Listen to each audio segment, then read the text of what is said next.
Action. Wapenzi wapendwa wana wa Mungu, tena tunachukua nafasi hii kama kikundi cha wana Mkeni Wainjilisti kuwajulisha ya kwamba yale yanayoendelea katika sayari ya dunia na katika nyumba ya Ukristo. Vile tunaendelea kushunguka katika maponde na milima kwa ajili ya kulihubiri ili neno na kutangaza injili ya Kristo, tumekuja kugundua ya kwamba shetani pia na yeye achalala. Yu macho sana katika mambo yake anayotenda ili ya kwamba kuwadanganya wengi na kuingiza katika zizi lake. Kwa hivyo kabla tufunue zaidi, ningetaka kumwalika mtumishi wa Mungu Pastor Evans atuongoze katika ombi fupi, ndio tuendelee kufunua maneno haya na mbinu za shetani bila ameanza kuangamiza vijana wetu. Karibu sana Pastor kwa ombi. Asante sana Bwana Mungu wetu, kwa kuwa hakika wewe ni moto ulao. Siku ya leo nimeamua kusema ya kwamba ebu na moto uweze kuongea.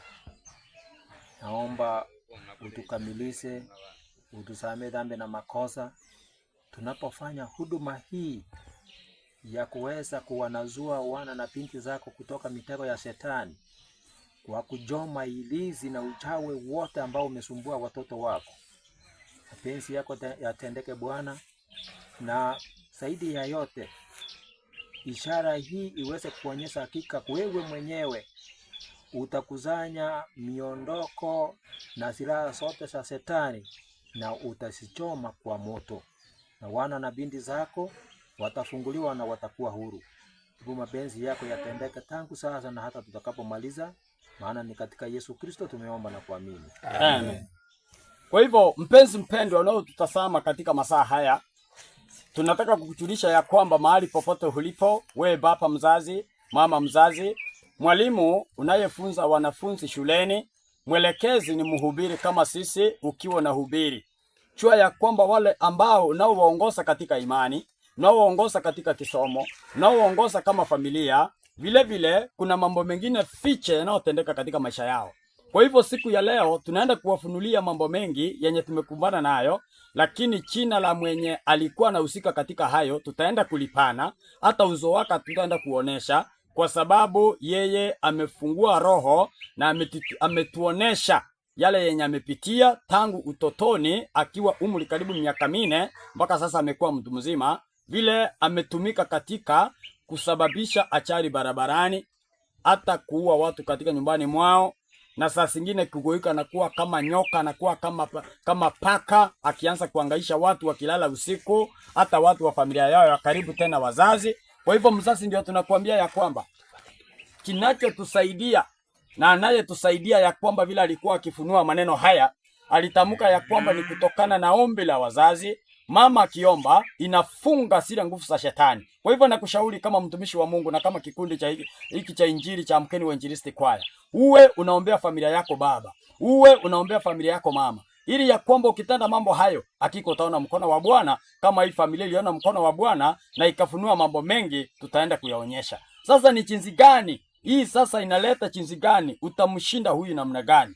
Kitu cha kwanza nataka nianze kukuonesha ni ya kwamba Mungu kuna vile ametupatia mbinu ya kumshinda shetani. Kitabu ni Ufunuo 12 mstari wake ule wa 11. Kuna mbinu Mungu ametupatia, na hiyo mbinu ukiifuata ndiye imesaidia hii familia, na hakika wameona mkono wa Bwana hawakuangamizwa, hata ingawa kwamba mwana wao ametumika kwa kuangamiza watu. Maandiko yanasemaje? Maandiko yanasema wakamshinda kwa damu ya mwana kondoo na kwa neno la ushuhuda wao, ambao hawakupenda maisha yao hata kufa. Kwa hivyo kinachomshinda shetani sio Bwana asifiwe, sio kutoa sadaka, sio kufanya mambo yoyote, ni kuamini kuna damu ya mwana kondoo iliyotiririka inafunja mipaka na mbinu za shetani.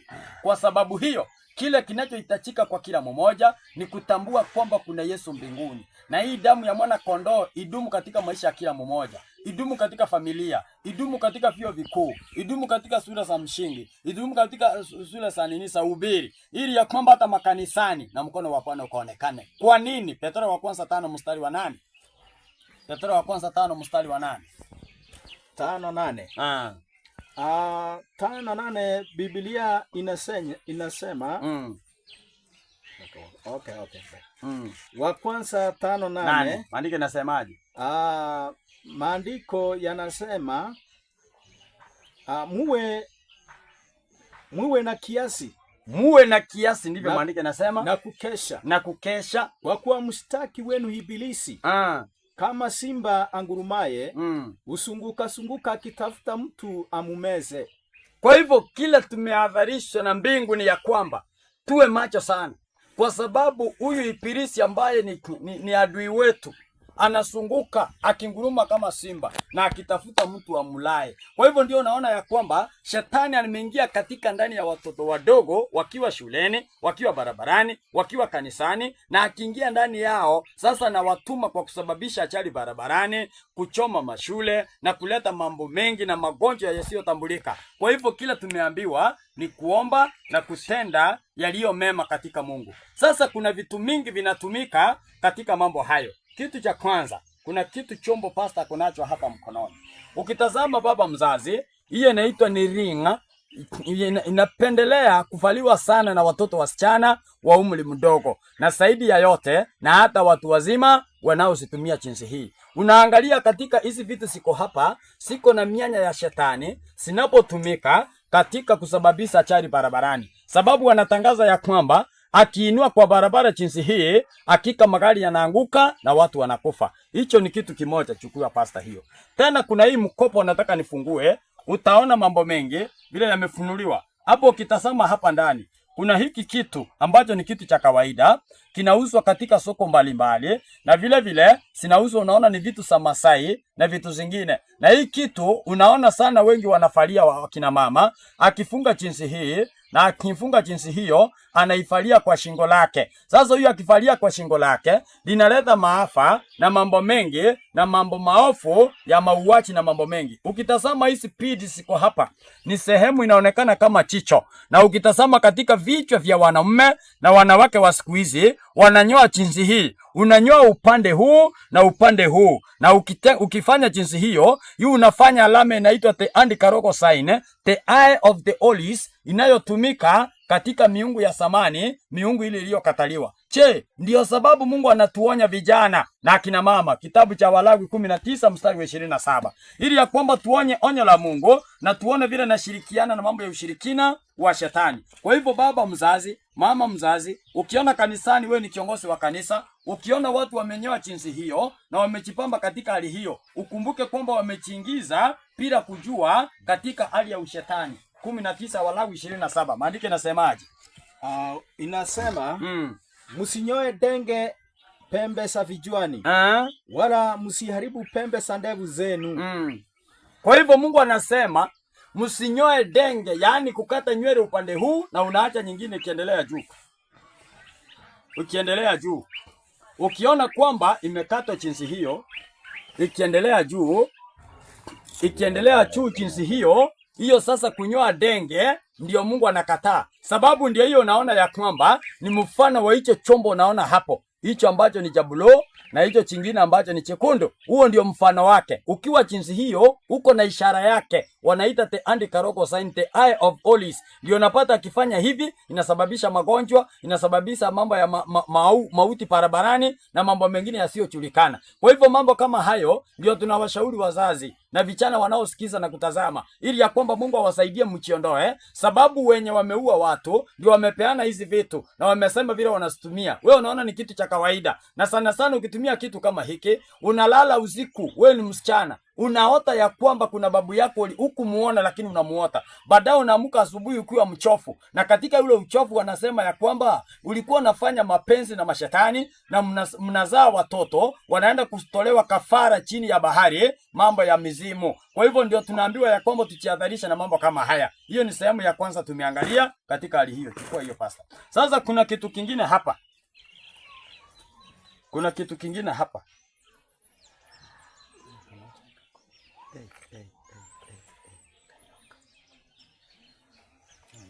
Shetani yu hai kanyoka. Kuna moja ilikuwa hapa, nyoka imepotea. Ya nyoka imepotea kutoka hapo ndani. Ilikuwa hapa vile imepotea hatujui, lakini hata hivyo wacha tuelezee. Tazama hapa ndugu zangu. Hizi vitu ukisitazama unaona ni vitu za kawaida. Kitu cha kwanza tumeona miujiza, sababu hizo vitu tulikuwa nazo hapa, lakini kuna moja ilikuwa kama nyoka kabisa na imepotea, lakini tunashukuru Mungu ya kwamba nguvu zake zitaharibiwa, mahali popote itapatikana. Ukiona vitu kama hizi zinatumika na mwana wako, ujue ya kwamba asifai na asitachiki, sababu siko na nguvu za ushetani, siko na nguvu za kiushetani. Hiyo ni moja yao. Kuna ingine iko hapa. Hizi soul saw inatumika katika kuweka katika kwa mkono kama jinsi ile wasichana wanapendelea kufalia. Kwa hivyo kuna moja imepotea ambayo yenye ilikuwa inaonekana ni kama nyoka kabisa, lakini jinsi imepotea kutoka hapa ndani na tulikuwa tumefunga. Kwa hivyo tunajua ya kwamba ni nguvu za shetani, lakini tukisema mahali popote itapatikana, uwezo wa Mungu utaonekana. Kwa hivyo tunataka kuwadharisha wazazi, mahali popote mlipo, mwenye alikuwa na hizi vitu, hakika yeye tangu utotoni amekuwa akiua watu barabarani, amekuwa akitenda mambo maovu, yeye mwenyewe akiuka akiwa kama nyoka, akiuka akiwa kama paka, na sasa tunaendelea kufanya maombi ili ya kwamba Mungu na akamkomboe. Hivyo mahali popote ulipo ni kukuadharisha ya kwamba shetani yu kasini na yu mbioni. Ufunuo 12 mstari wa 12. Kwa nini yu mbioni jinsi hiyo? 12 Ufunuo. Basi Biblia inasema, kwa hiyo shangilieni enyi mbingu, nanyi mkaao humo, ole wa nchi na bahari, kwa maana yule ibilisi ameshuka kwenu mwenye ghadhabu nyingi, akijua ya kuwa ana wakati mchache tu. Kwa hivyo shetani ametupwa ulimwenguni penye mimi na wewe tulipo, na ako na ghadhabu nyingi. Anaenda mbio sababu anajua yu na muda mchache, ili ya kwamba kutimiza ya kwake akuje kuangamia na wana wa Mungu. Lakini kupitia kwa maombi Mungu atawashinda. Sasa hizi vitu Mungu anasisemaje katika maandiko? Ningetaka unisomee kitabu, tunaita ni kitabu ambacho ni kitabu, hebu soma Mwanzo. Ni Mwanzo ama ni Kutoka? Nafikiria ni Mwanzo 35. Hebu nisomee hiyo. Mwanzo 35 ukianza mstari wake wa kwanza inasemaje? Nafikiria ni Mwanzo, ikiwa sio kitabu tunaita Kutoka, lakini sana sana ni Mwanzo. Mungu akamwambia Yakobo, ondoka, panda uende Betheli, ukakae huko, ukamfanyie Mungu madhabahu huko, yeye aliyekutoa ulipomkimbia Esau ndugu yako. Yakobo akamwambia watu wa nyumbani mwake na wote waliokuwa pamoja naye, ondoeni miungu migeni iliyo kwenu,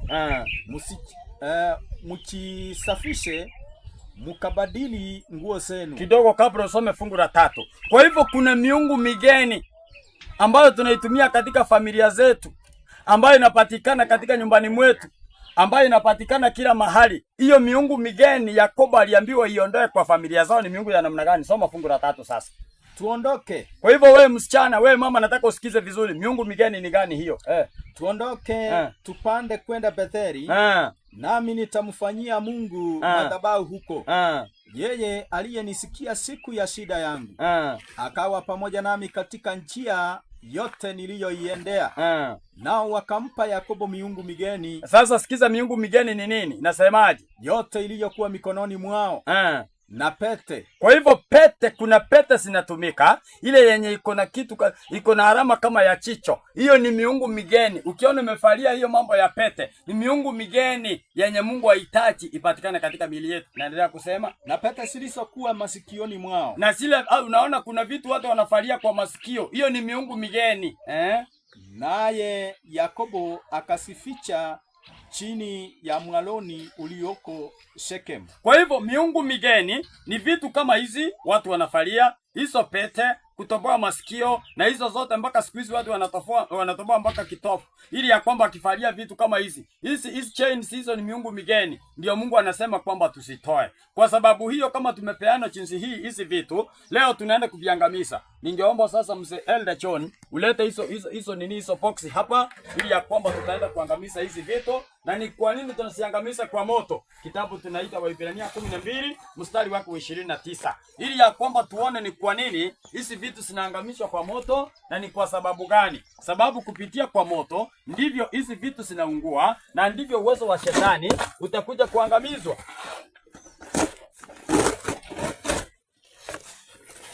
Soma andiko. Na pamoja na hayo sio hiyo Waebrania 12:29. Ndio fungu la mwisho hapo. Haya, 29. Maana Mungu wetu ni moto ulao. Maana Mungu wetu ni moto ulao. Kwa hivyo moto ndio unakula na kuchoma kila kitu. Ndio sababu shetani atachoma kwa moto. Watenda dhambi wanachoma kwa moto. Miungu inachoma kwa moto. Kwa hivyo tunatumia moto wa kawaida tukiamini ya kwamba Mungu atajihusisha kama ishara ya moto ulao, na Mungu atashuka na ataangamiza, na nguvu za huyu shetani sitakufa. Ndio sababu yaenda ikawa hata hapa penye tuko mkutanoni wa Injili, yaenda ikawa shetani atataka kujidhihirisha ili ya kwamba sababishe hata ukipata ya kwamba koo zetu sifunge, upate ya kwamba mvua inanyesha sio ya kawaida, upate ya kwamba hata vyombo zinaharibika kidogo upate hata vyombo zinaharibika, ili ya kwamba tukifanya jinsi hii na tukiomba Mungu anafunja na anaharibu, yeye anasimama kama Bwana na mkono wake unaonekana na neno lake linaendelea.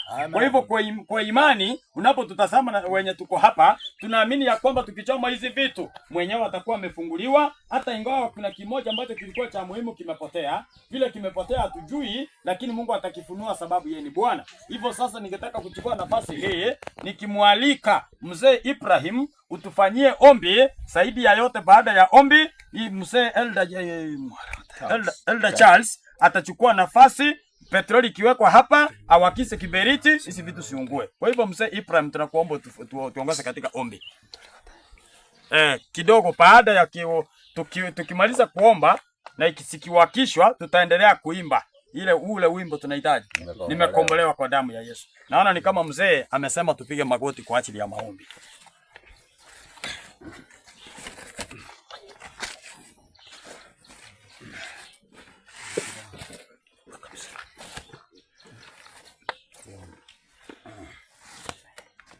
Baba Mungu muumba wetu, wewe ambaye peke yake ndiye muumba, ndio maana unaitwa Mungu. Kupitia kwa jina la mwanao Yesu tunakuja kwako, tumeweka magoti chini tukivizunguka vyombo hivi shetani anatumia kwa kuabudu. Atuviabudu sisi, tunakuabudu wewe muumba wetu. Tumeweka magoti yetu chini kwa ajili ya heshima yako Baba. Watu wote wako katika dunia ni wako, na ulipomtoa Yesu ulimtoa aje kuwafia wote, lakini shetani ananyang'anya watu wako kutoka sisi lako usiku na mchana, akitumia vyombo kama hivi. Lakini wenye hivi vyombo, Mungu wetu, hata kama watatafuta amani kwa miungu yao, usikubali wawe na amani mpaka wakurudie, kwa sababu hivi leo tunavichoma kwa jina la Yesu hivi vyombo ambao wamekuwa wakitumika kwa jina la Yesu. Shetani yule anayeshika watoto wako, hasa mtoto Abina, Mungu wetu, kwa nguvu za Yesu apate kuangamia milele, na mtoto Abina awe huru. Na wote Mungu wetu walio na vyombo vya kutaka kuharibu huyu mtoto na watoto wale wote wanahusika hapa, kwa jina la Yesu tunakemea miungu hiyo, Mungu wetu, ipate kupotea milele, na wewe uinuliwe. Na Mungu wetu, watoto hawa waje kupata nafasi ya kusimama mbele yako na kutoa siri sote zinazotumika katika kumwabudu yule mwovu, ili watoto wako wapate kukujua ukweli na wapate kutoroka kutoka kwa ibada hii. Tunajiajiria kwako tunapovichoma sasa, Mungu wetu, shetani awe ameangamizwa ndani ya maisha ya watoto hawa, na ni katika Yesu tumeomba na kuamini. Amen. Hivyo sasa tutasonga nyuma kidogo, sababu ni petroli, ili ya kwamba nimwagiliwe hapo na Elda kiwakisha, na sisi tukiendelea kuimba.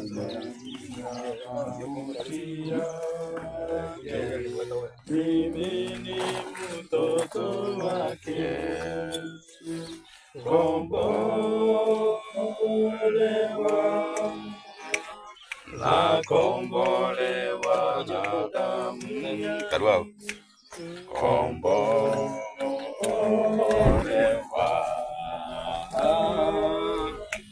mimi mwana mtoto wake. Kukombolewa na furahi, kupita lugha kutamka,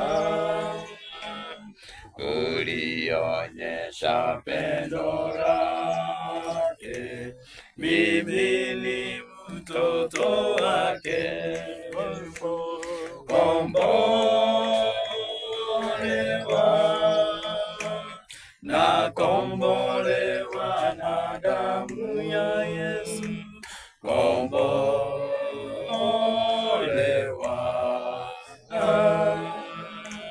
mimi ni mtoto wake.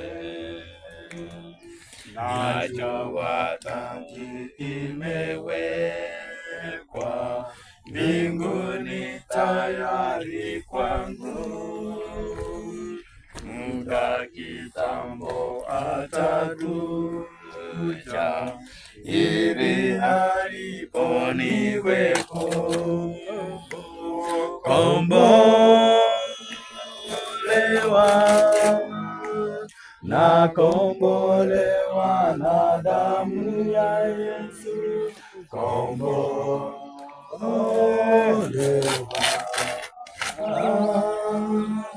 mimi mwana wake kweli. Nitamwona mfalme wangu katika uzuri wake, ambaye najifurahisha katika torati yake. Kombolewa, nakombolewa na damu ya Yesu. Kombolewa,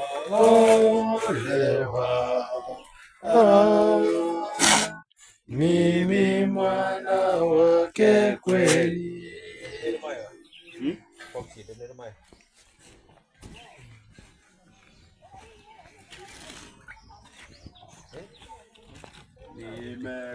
Nimekombolewa na Yesu, na sasa nimefurahi kwa bei ya mauti yake. Mimi ni mtoto wake. Kombolewa, nakombolewa na damu ya Yesu. Kombolewa,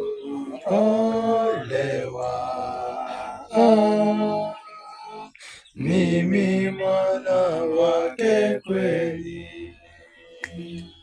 Kukombolewa na furahi, kulitaruka kutamka, kulionyesha pendo lake. Mimi ni mtoto wake Yesu. Kombolewa, nakombolewa na damu ya Yesu. Kombolewa,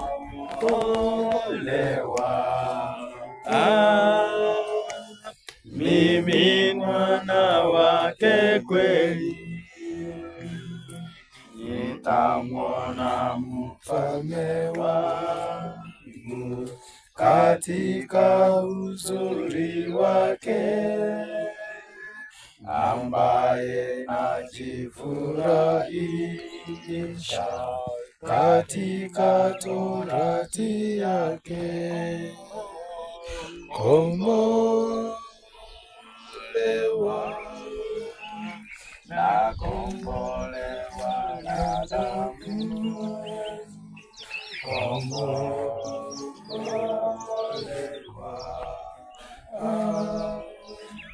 mimi mwana wake uli.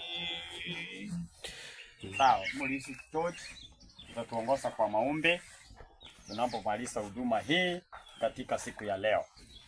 Na tuombe. Uishie milele mtakatifu na Mungu Baba yetu, tuna kila sababu ya kukushukuru kila wakati, maana wewe ni Bwana tena ni Mungu mwenye uwezo. Asante kwa sababu umekuwa pamoja nasi katika tukio hili ambalo watumishi wako wote wamesimama kwa ajili ya kulitetea neno lako ya kwamba hakuna miungu mingine isipokuwa wewe. Asante kwa sababu hii miungu ambayo imechomeka hapa siku ya leo ni kielelezo kwamba wewe ndiyo moto kweli ulao. Na hivyo basi tunaomba ya kwamba yule kijana ambaye amejitokesha wazi na kutoa hizi vitu vyote na vimechomwa iwe kielelezo kwa watoto wengine na watu wote katika dunia nzima ya kwamba Bwana wewe ndiye muweza yote. Asante kwa sababu umemfungua na wengine wote ambao wamejihusisha katika ibada kama hizi nao uweze kuwafungua kwa jina lako. Asante kwa sababu hayo umetenda na utaendelea kutenda, maana ni katika jina la Yesu tumeomba na kuamini. Amen. Mungu awabariki.